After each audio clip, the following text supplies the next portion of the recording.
Hi, thank you guys so much for tuning in to another Morgan James book launch. My name is Jim Howard. I'm the publisher for Morgan James. And today I'm really excited. We've got a topic that's very close to my heart, something that I love to do. And I know a lot of people are maybe timid is a good word. Some are timid, some are just terrified to take this shot. But we've got the person here to give us all the details on how we can make this part of our business journey, or maybe not business journey, better and the best it can possibly be. Because today we're talking with Tyler Foley, and Tyler is the author of The Power to Speak Naked: How to Speak with Confidence, Communicate Effectively, and Win Your Audience. Tyler, thank you so much for taking the time to talk with us today. Jim, it's a joy and a pleasure, especially anytime I get to talk about the book. You know, as my publisher, that it's my favorite topic. Man, this book is so cool because I think you've done it in the right way, right? You spell it out as it is, but you make it to where it's easy for people to grasp how they can kind of come over some of the things, get the confidence they need, and really step out and be the star. This is what you do. How did the book come about, and why The Power to Speak Naked? Well, let's address, there's a couple of questions to unpack there. So let's do it in order, Jim. The first one, and I love that you pointed out that I really do walk people through and spell it out for them. Specifically, I spoke it out for them. The book is compiled from transcription of all of my training sessions that I do. So anybody who's ever been to a Power of Influence or a Power to Speak Naked event with me, or a Drop the Mic training session, all of those sessions became the book because it was an easy way for me to give somebody something tangible to walk away. You know, there's a lot of stuff that we give people in these training sessions, and some people don't process it on the fly as quickly as some others do. So to be able to give them something tangible that they can go back and highlight. And the nice thing is it's literally written in my voice. So what they get out of the book is what they get right here live. And the nice thing about the book was that I was able to really tackle some simple issues, right? How to get people to just be more confident taking the stage and sharing their message. Because particularly, as an author or a business owner, coach, consultant, it's how we are going to not only get business, but retain business. And it's an important skill set no matter what you're doing in life. I mean, to be able to have some of those tough conversations, even with a spouse or a loved one or somebody in your family, sometimes is more challenging than standing up on stage and speaking to 100 or 1,000 strangers. And I want to be able to empower people to have all of those conversations. So the book came about through that process of just making sure that everybody had tangible and very easy to implement strategies that they can actually use. Like, you can go through the book, you can go through the 10 chapters, and there's at least something in each one where you can highlight and you could put that into practice within 30 seconds of reading it. And I think that was the most critical point for me, was that it was a book that anybody could read and take something out of. And specifically people who are afraid to stand up and speak. And one of the first things that I tackle is that you're actually not afraid of public speaking. 77% of North Americans identify as having some form of anxiety around public speaking. And yet it's a lie that they're saying inside of their heads, because anybody who has gone to a restaurant and ordered food spoke in public.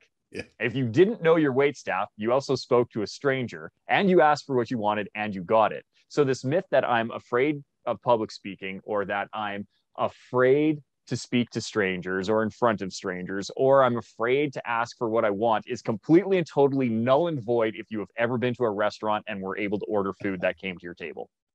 And the reality is, we're afraid of public judgment. And so the book tackles how to overcome that fear of judgment, because it's the fear of judgment that holds us back. And so we have strategies on pre-talk routines, on some really good breathing techniques, ways of studying, ways of engaging your audience, ways of re-engaging your audience. And I'm just honored that Morgan James took a chance on me, and I appreciate it. We're excited about the book. So many of our authors are business owners, entrepreneurs, coaches, trainers. But you'd be surprised. Well, you wouldn't be surprised, but people out there watching would be surprised at how many people or coaches, trainers, they do this stuff in front of people. But when it comes to stage, they don't want to do it. They don't want to tackle it. They don't want to be up in front of a crowd. They don't want to deliver.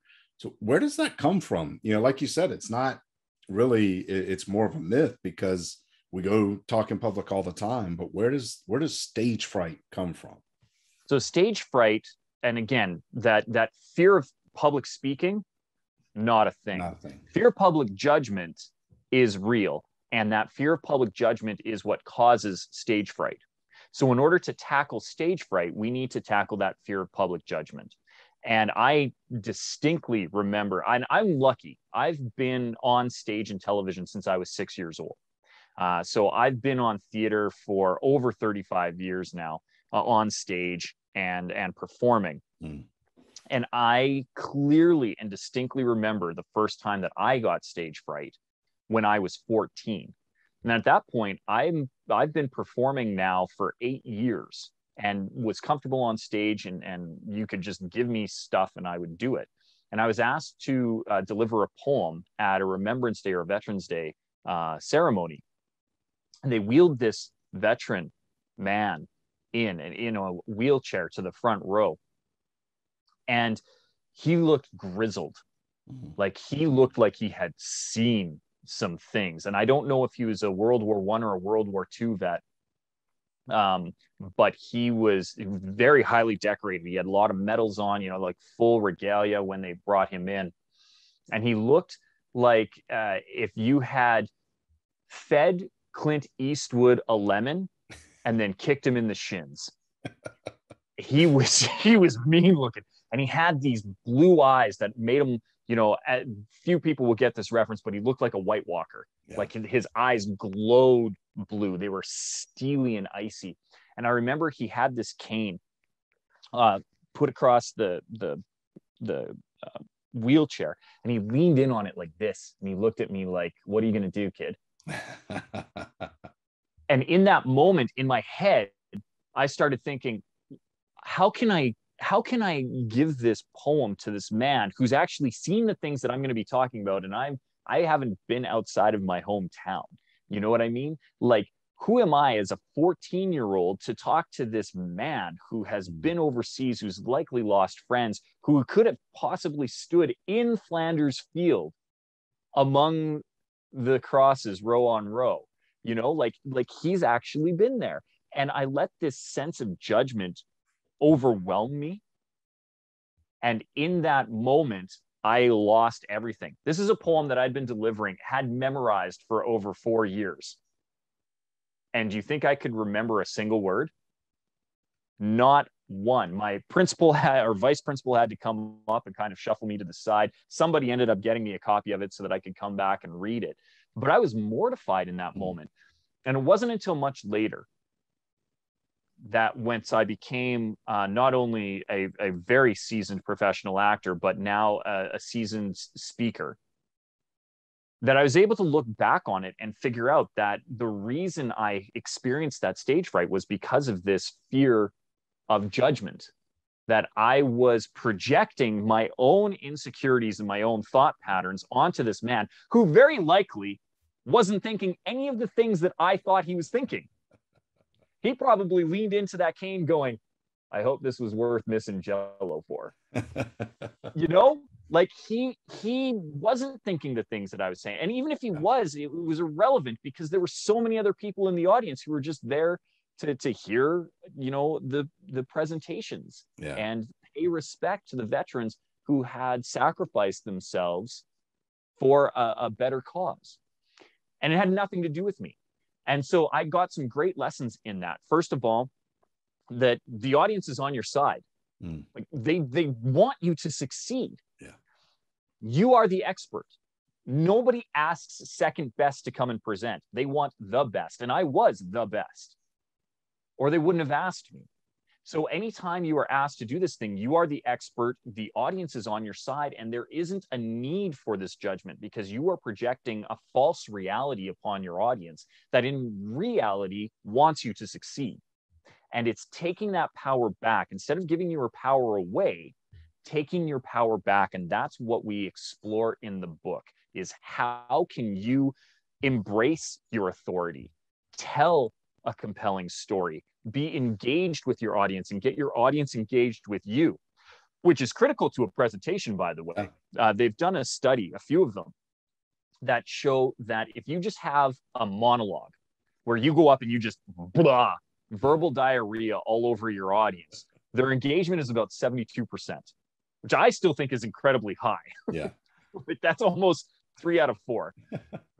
But if you engage them in a dialogue where you include them on the presentation, you elicit information out of them, you guide them on a journey and get them to do it with you, the engagement goes up to 92%. And so that's, we explore that over 2 chapters in the book of how to really engage your audience, the tips and tricks that you can use to bring them into your discussion so that they feel included as opposed to just talked to. Amazing.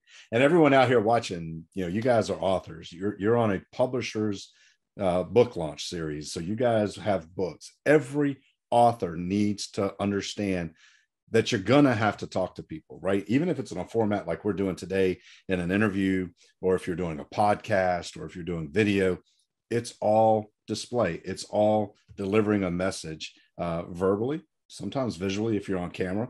But you've got to learn these skills. And Tyler breaks it down and makes it so simple to understand that everyone can do it. You just got to believe that you're the one to deliver that message. And you are. You've written the book. Now you've got to tell people about it. But Tyler, you did something interesting there where you told the story, right? An incredible story in great detail of this grizzled veteran who intimidated you so much, and even in the way that he looks, right? But not all of us have those kinds of stories, but stories connect. So what if our life just isn't that interesting? What if there's not a lot to draw from the well to deliver to an audience? How can we overcome some of that? Okay, well, first of all, your life doesn't need to be a Hollywood blockbuster. Michael Bay didn't need to direct your life for you to have stories and be able to make them interesting. I promise you, there are at least 5 events in your life that are so memorable to you that you would never forget them. And one of the things that we do in our workshops, it's actually not in the book, so this is bonus content for people. In my workshops, I have everybody take their life and divide it into 5 segments. So, we use 3rd grade math at this point. Remember when you divided to the whole and then had the remainders? So we divide to the whole and you take the remainder, whatever those last little bits are, and you tack it on to the beginning of your first time period. For me, I'm 42 years old. So if I divide by 5, I get even epochs of 8 years. And then I've got a 2 remainder that I tack on to the beginning. So my first one is 0 to 10. And then we go forward from there. And I would ask everyone who's listening right now, if you don't feel that you have a story, just think back, do that exercise right now. Divide your life into 5 segments. Look at the first segment. What is the most memorable thing from that time period to you, and why? Is it happy? Is it sad? Is it both? What is the most significant thing that impacted you? And that's your story. And you do it time and time again. And I promise you, if anybody does this exercise, it is so simple to do, takes less than 10 minutes. You will have something, because that's all you're asking. What is the most memorable thing and why? That is your story. For me, I have, I can go through when I was 6 years old, my father passed away in a motor vehicle accident, single vehicle motor vehicle accident. And that had a massive impact on my life. That was a sad and a tragic event. And I can build a ton of stories out on that, a ton of lessons that were learned. But I also experienced the stage for the first time at 6. It was a joyful event for me, and I loved it.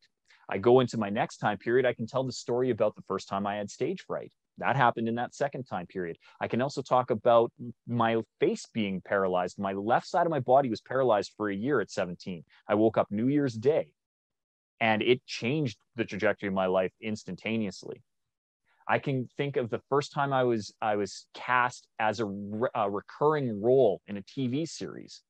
It stands out. I remember the first time I got to travel internationally on a plane. All of these things are they're events. And if you think that your life is boring, it's because you're not looking hard enough. Yeah. Again, Michael Bay doesn't need to have Transformers erupt around you with explosions and car flips and a whole bunch of choreographed action for your life to be interesting and have meaning. And the last thing that I would point out is that oftentimes we try to minimize our successes.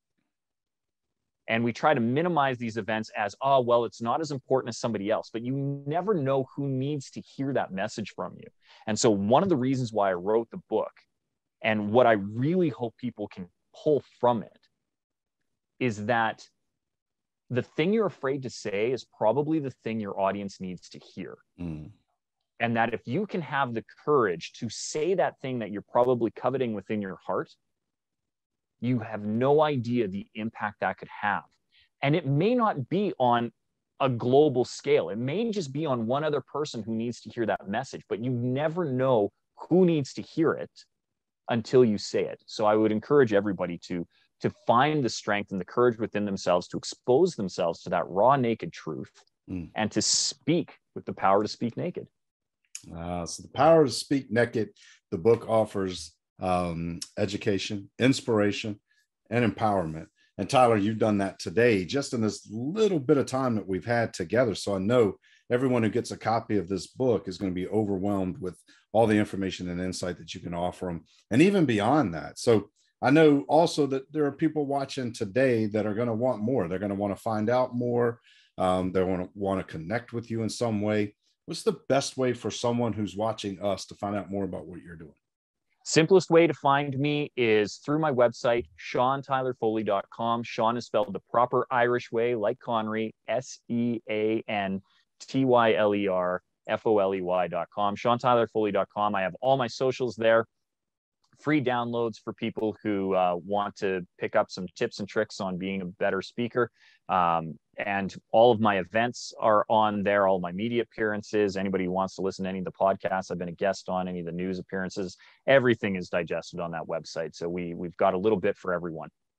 Awesome. And I'll put a link right here below the video. So all you guys have to do is just look below. You'll be able to copy that out and go right to Sean's site, find everything that you need to become a better speaker, and get a copy of The Power to Speak Naked.